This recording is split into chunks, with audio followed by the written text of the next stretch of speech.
The Palestinians' death toll to over 31,000 in Gaza. And Argentina to face Colombia in FIFA World Cup qualifying match tonight. Assalamu alaikum. Welcoming you all news at 10. This is Nazil Khalik Zubair with the news. You have just heard the headlines. Now move on to the details. The Netherlands ambassador to Bangladesh, Irma van Duren, paid a courtesy call on Chief Advisor Professor Mohammed Yunus at the State Guest House, Jamuna in Dhaka today.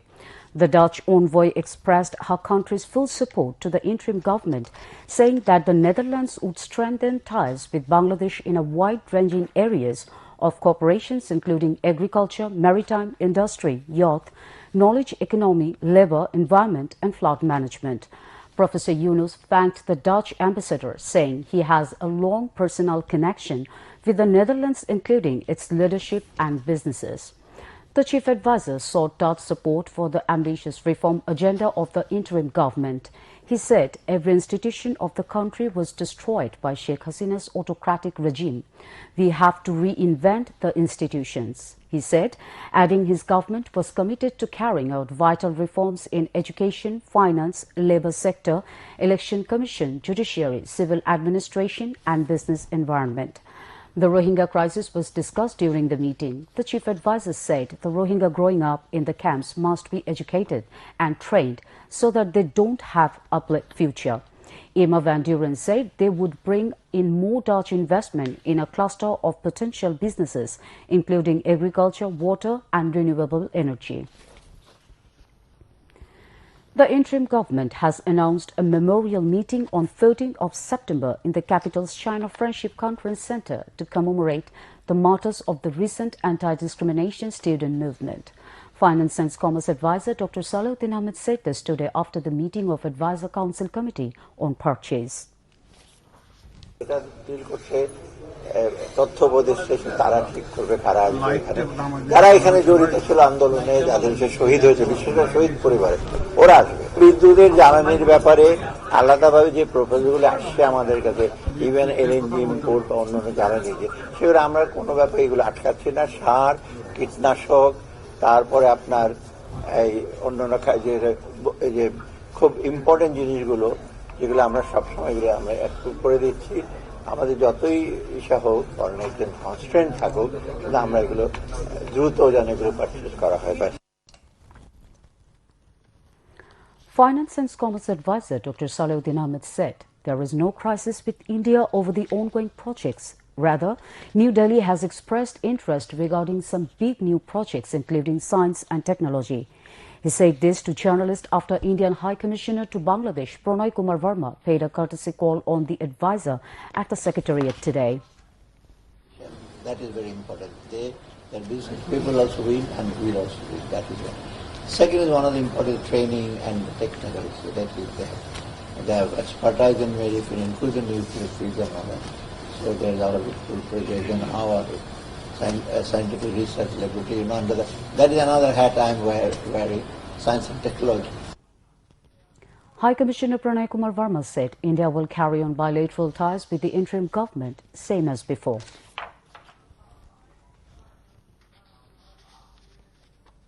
This was a courtesy meeting. I briefed him about the progress that we have made in some of the projects and our approach moving forward. And he mentioned to you about those discussions. We also have important interaction in areas like science and technology. No, they are not stopped. The projects are going on, and I think they are basically, as I said, they are very big projects and located at different sites. So the contractors will be coming back to start. We are engaging, of course, we are very closely engaging with the government, and my meeting with the advisor is a proof of that. Home Affairs Advisor Lieutenant General retired Mohammad Jahangir Alam Chaudhry announced that this year's Autumn Durga Puja will be celebrated in approximately 32,666 pavilions across the country, including Dhaka. He said this to journalists after exchanging views with leaders from various traditional religious organizations at the Secretariat today. The religious advisor, Dr. A.F.M. Khalid Hussain, and other senior officials of the ministry were present. The Home Affairs advisor emphasized that law enforcement agencies will be on high alert to ensure the safety and security of the Durgotsav celebration, adding that both the police and various intelligence agencies will closely monitor the events to maintain peace. He also informed that in support of the festivities, a significant cash assistance of 4.4 crore taka has been allocated from the Chief Advisor's Fund to support underprivileged temples, ensuring that the celebrations can proceed with the necessary solemnity.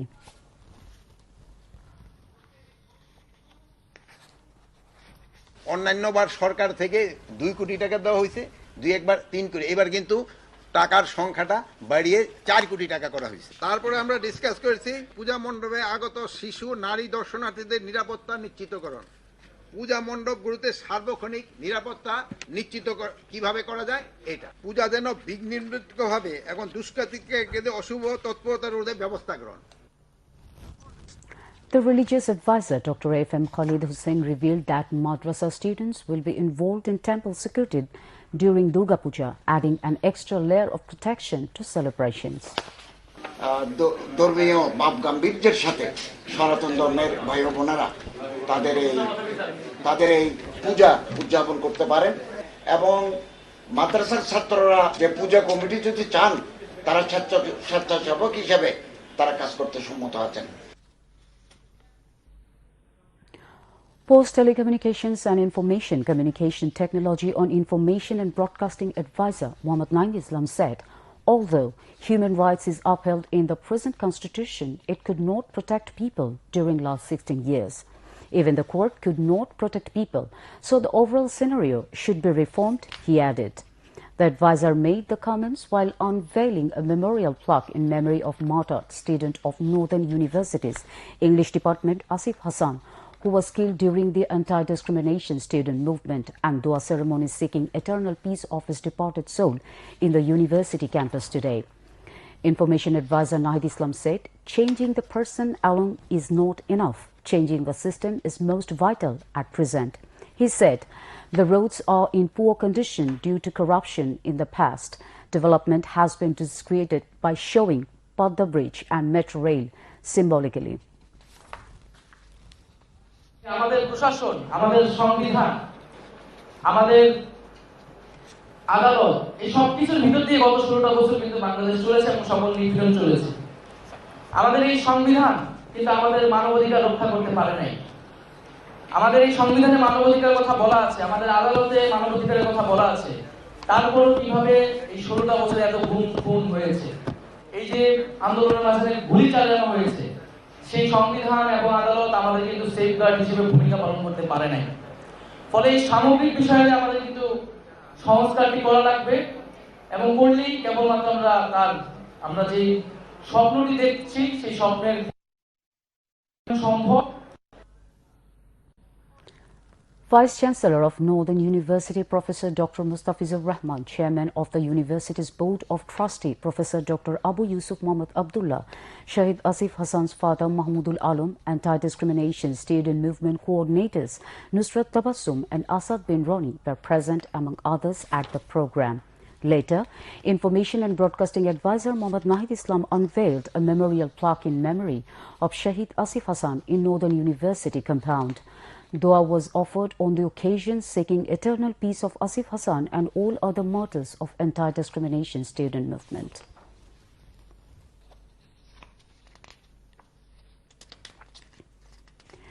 Feni government college student Sarwar Jahan Masood was in favor of the students' protest against discrimination.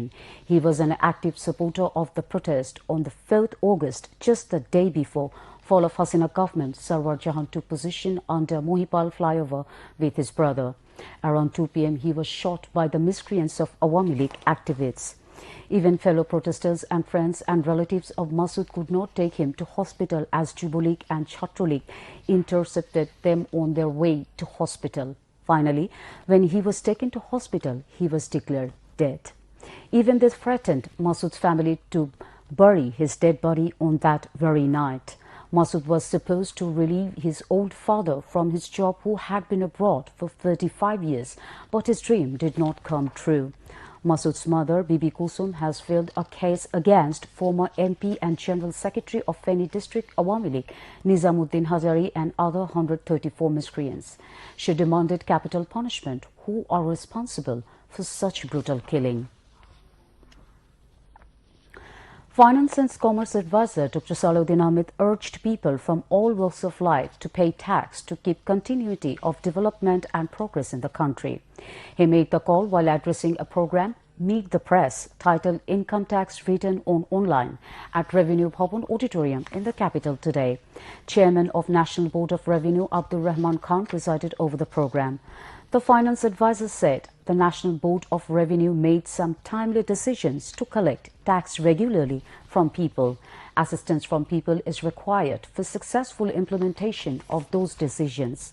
Addressing the same program, NBR chairman said income tax return activities will start online from July 1st next year. Call centers will be launched next Thursday to meet the purpose. Taxpayers will enjoy all types of facilities there, he added. Pakistan's High Commissioner to Bangladesh, Ahmad Maroof, paid a courtesy call on Finance and Trade Advisor Dr. Salahuddin Ahmed at the Planning Commission today. During the meeting, a range of issues of mutual interest, including the development of bilateral relations, visa facilitation, the possibility of direct flights, and collaboration in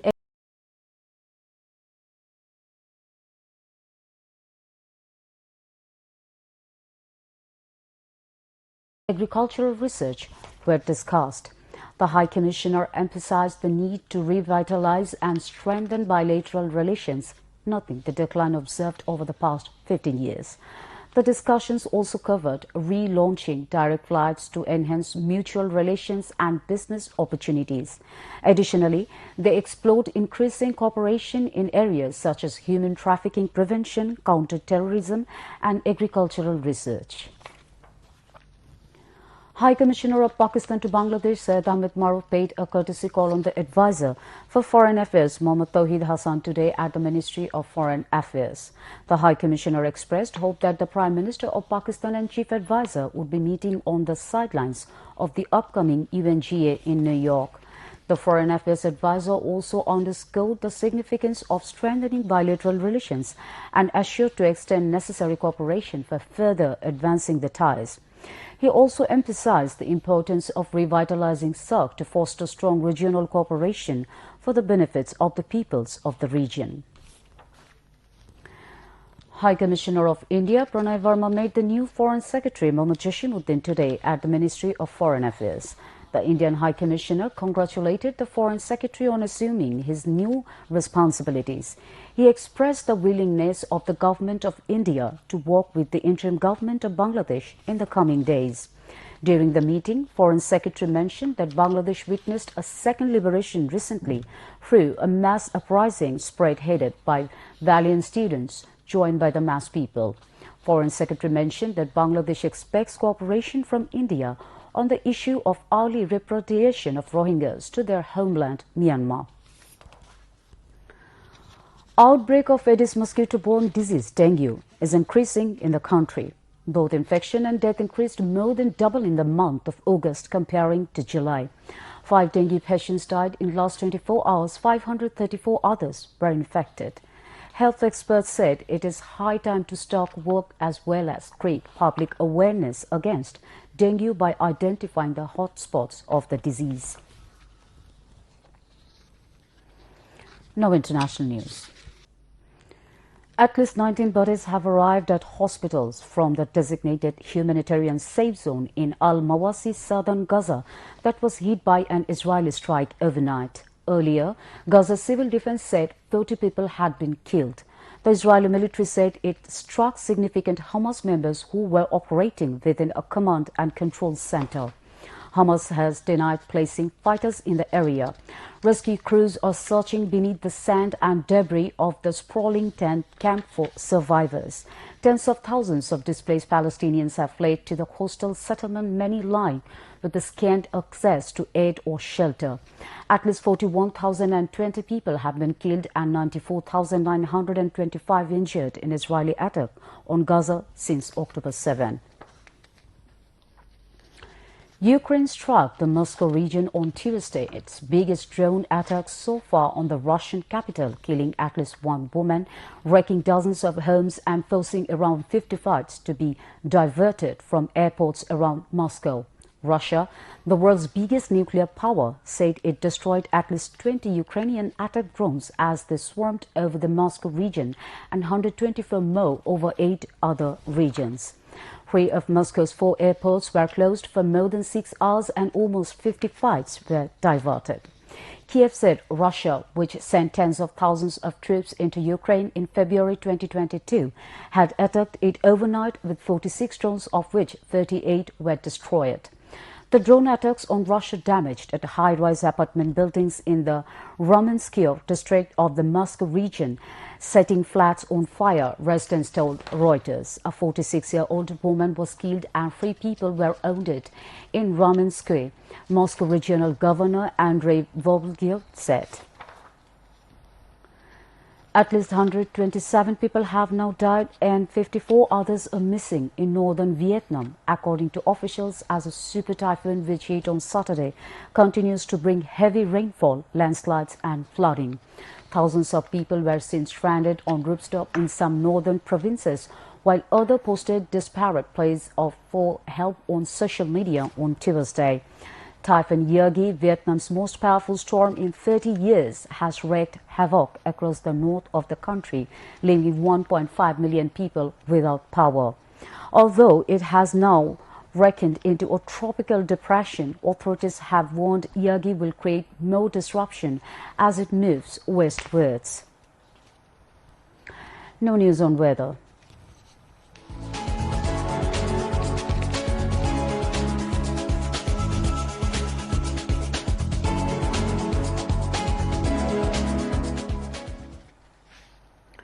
Met Office, in its weather forecast till 6 p.m. tomorrow, said light to moderate rain or thunder showers accompanied by temporary gusty wind is likely to occur at most places over Chattogram division, at many places over Khulna, Borishal, Dhaka, Mymensingh and Sylhet divisions, and at a few places Rangpur and Rajshahi divisions. Besides, moderately heavy to heavy falls likely to occur at places over Dhaka, Khulna, Borishal, Chattogram and Sylhet divisions. Landslides may occur at places over the hilly areas of Chattogram division due to heavy rainfall. Night and day temperature may remain nearly unchanged over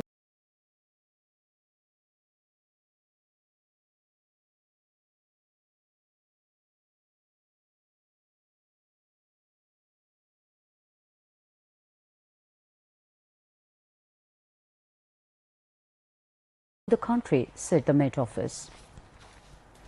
No news on sports.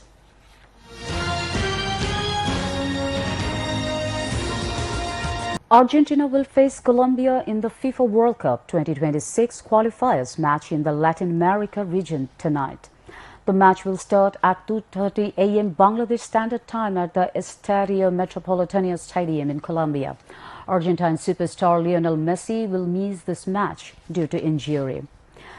The Albiceleste, who are unbeaten in the last 12 matches, are at the top of the table with 18 points for 6 wins in 7 matches. Colombia are at number 3 with 13 points. Meanwhile, Brazil will face Paraguay in another qualifying match on Wednesday at 6:30 a.m. Bangladesh Standard Time. Brazil is at number 4 in the table with 10 points in 7 matches for 3 wins and 1 draw. Paraguay is at number 7 in the table with 6 points. And now to end the bulletin, headlines once again. Government to hold commemorative meeting in memory of martyrs in anti-discrimination student movement at Bangladesh-China Friendship Center on September 14. There is no crisis regarding ongoing projects with India. New Delhi keen to expand its investments further in major projects, says Finance and Commerce Advisor.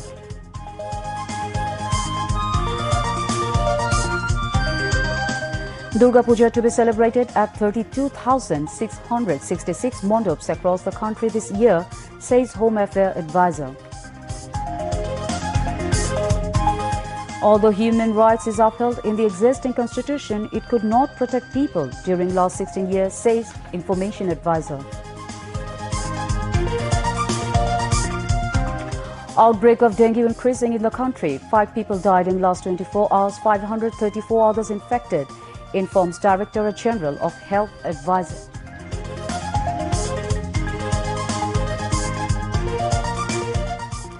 Israeli attacks kills 40 more people in last 24 hours, raising the Palestinian death toll to over 30,000 in Gaza. And in Argentina face Colombia in FIFA World Cup qualifying match tonight. That's all from the newsroom for this moment. Thank you for staying with us, and we invite you to watch our 11:30